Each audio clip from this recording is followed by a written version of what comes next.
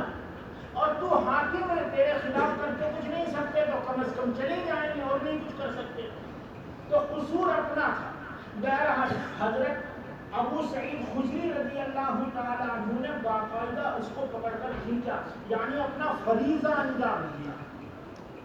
قال اول من قدم الخطبة قبل الصلاة مروان فقام رجل فقال لمروان خالفت السنة فقال يا فلان تريك ما هناك فقال ابو سعيد اما هذا فقد قضى ما عليه. سمعت رسول الله صلى الله عليه وسلم يقول من رأى منكرا فلينكره بيده ومن لم يستطع فبلسانه ومن لم يستطع فبقلبه وذلك ضعف الإيمان. هذا حديث حسن صحيح باب منه. وبه قال حدثنا أحمد بن منيع قال حدثنا أبو معاوية عن الأعمش عن الشعبي عن النعمان بن بشير رضی اللہ عنہ قال. ایک مثال ہے, تم نے تبلیغ والوں سے بہت سنی. فرض کرو ایک کشتی ہے, 2 منزلہ ہے, کون اوپر رہے گا کون نیچے رہے گا ان کے درمیان کا قرآن انداز ہوگا. جن کا نام اوپر آیا وہ اوپر کی منزل میں رہتے ہیں, جن کا نام نیچے آیا وہ نیچے کی منزل. اب جو لوگ نیچے کی منزل میں ہیں انہیں پانی چاہیے تو وہ اوپر جاتے ہیں, بالٹی سمندر میں ڈالتے ہیں, پانی کھینچ کے نیچے ڈالتے ہیں. تو اوپر والوں کو اعتراض ہوا کہ تمہاری وجہ سے ہمارا حصہ بھیگا رہتا ہے, تم بار بار آتے ہو, ہمیں سونے نہیں دیتے, اور پانی بار بار لے جاتے ہو, یہاں شور بھی ہوتا ہے, سارا ہمارا حصہ بھگا کر رکھتے ہو, بس ہمارے حصے میں مت آؤ. انہوں نے کہا نہیں آنے دو گے تو ہم نیچے سوراخ کریں گے, بغیر پانی کے تو رہیں گے نہیں, پانی تو چاہیے, نیچے سوراخ کریں گے. اب اگر اوپر والوں نے ان کا ہاتھ پکڑ لیا, سوراخ نہیں کرنے دیا, سارے ڈوب جائیں گے. اور اگر انہوں نے کہا تمہارے بلا سے کر دو نیچے سوراخ, تو صرف نیچے والے ڈوبیں گے یا سارے ڈوب جائیں گے؟ سیدھی سی بات ہے. قال رسول اللہ صلی اللہ علیہ وسلم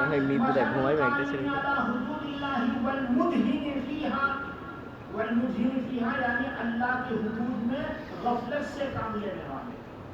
كمثل قوم استهموا على سفينة في البحر فأصاب بعضهم أعلاها وأصاب بعضهم أسفلها فكان الذين في البحر أسفلها يصعدون فيستقون الماء فيصبون على الذين في أعلاها فقال الذين في أعلاها لا ندعكم تصعدون فتوهوننا فقال الذين في أسفلها فإنا ننكبها في أسفلها فنستقي فإن أخذوا على أيديهم فمنعوهم نجوا جميعا وإن تركوه غرقوا جميعا. هذا حديث حسن صحيح باب أفضل الجهاد كلمة أجر عند سلطان جائر. ظالم بادشاہ کے سامنے حق بول دینا یہ سب سے بڑا جہاد. دیکھو میدان جہاد میں لڑنے کے لیے تم گئے, وہاں 50-50 کا چانس ہے, شہید بھی ہو سکتے ہو اور زندہ بھی واپس آ سکتے ہو, 50-50.